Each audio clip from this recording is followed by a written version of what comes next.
And 9 times out of 10, if someone's got mental health issues, yeah, if you take them off the drugs and take them off the alcohol and, you know, put them on a program, you know, keep them clean for, I'd say 4 to 6 months, those mental health issues will go away. Absolutely. I promise you that. Where does mental health fit into it all? Mental health is it's a difficult one, because mental health is about being brutally honest with yourself. And I've seen too many people using mental health as an excuse than the other way around. So I've got a bit of a sore touch, even though I know people that suffer from PTSD, that suffer, and, you know, good blokes. You know, the flip side of that is people wasting resources, using it as an excuse, wanting to be part of a club that they're not in. It's really strange the way that I'm saying it, but, you know, not that they want mental health, but they want to feel wanted again. They want that connection with the military. That, you know, people are abusing the systems, you know, saying, you know, I suffer from mental, and they don't. Some of the stories I've heard, some of the stories that I've called people out on are shocking. They're jumping on the old mental health bandwagon, and it's shocking. But then you look at mental health, it's mental health, you know, it's so vast, it's so big. The problem is so big nowadays that they're allowing people to use it in plain sight.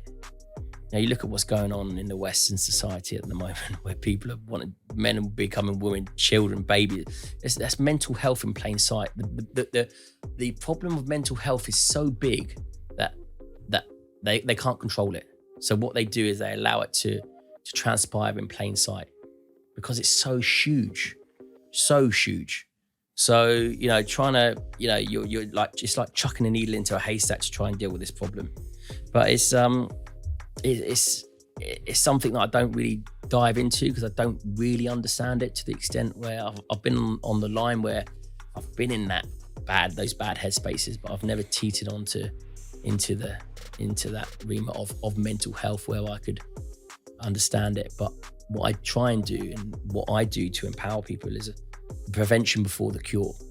You know, I can see them going down a certain road, so I try and, you know, coach them or mentor them in a way where, you know, I pull them back from the line, if that makes sense. But anyone that crosses that line, then, you know, it's I try and help them out in my books, and I try and get them on the straight and narrow. But it really is down to the individual, you know, and how honest they are with themselves, how you know, if they hold themselves accountable, and moving forward. But it's a huge problem. But one that's being made a mockery of, I believe, which really, really frustrates me. And on a similar vein, I mean, stats show that soldiers moving into civilian life are more likely to be susceptible to addiction. I mean, is that something you've seen or can talk firsthand on? Addiction. Do you know what? We do a lot of drinking in the military. So, you know, alcohol is a huge part of the culture. So, yeah, I can see how that is the number one addictive drug in the world is alcohol, but it's legalized. So it's you know, it's not classed as a problem, but it's a huge problem. And 9 times out of 10, if someone's got mental health issues, yeah, if you take them off the drugs and take them off the alcohol, and, you know, put them on a program, you know, keep them clean for, I'd say 4 to 6 months, those mental health issues will go away. Absolutely. I promise you that. I've been in a state where I've, you know, I've lost friends. You go out and drink, and heavily, you know, you'll be on a day or two, you know, bender with the lads, you know, as you've just buried your pal from Afghanistan, and you realise that all you're doing is damaging yourself. All you're doing is just a detrimental effect of how you feel. You're just digging yourself deeper into a hole. And there was one moment that I was at a funeral, buried a friend that died, and I was that drunk that I was asking where he was. Didn't even realise I was at his fucking funeral. It's like, where's so-and-so? They're like, man, what the fuck are you talking about? And I'm like, where is he? He's meant to be here. And I didn't even realise that I was at a funeral. I felt like I was just on the piss with the lads. And that's when when someone sort of, you know, said, "Dan, what you're playing at. And I sort of, you know, had a reality check. Like, whoa, you know, alcohol's starting to really, you know, take charge here. And the moment someone starts to take charge of me, I won't allow that to happen. So I'm so headstrong. I won't allow people to take charge of me. I won't allow situations to take charge of me. I'll always find a way. I'll always find a solution. I'll always, you know, find a route through and beyond it.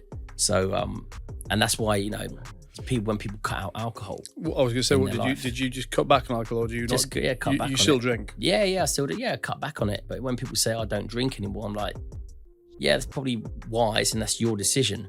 But that would bother me, because I'd think, well, I'm not drinking because that's got control of me, right? And I would think, right, let me get control of it.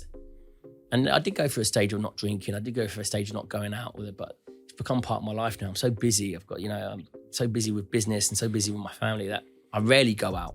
I rarely drink. So when I do, you know, it's all in moderation. But it's like everything in moderation. But if you're struggling with mental health, I'd say cut out booze, cut out any synthetic highs, and cut out negative people around you. You can isolate yourself and, you know, use one or two people, positive people around you, to get you out of that hole, because we think we've got so many friends, but as you go through life, you soon realize that you've got yourself and your mindset, your decision making, and your emotions, and everything is a decision from there onwards.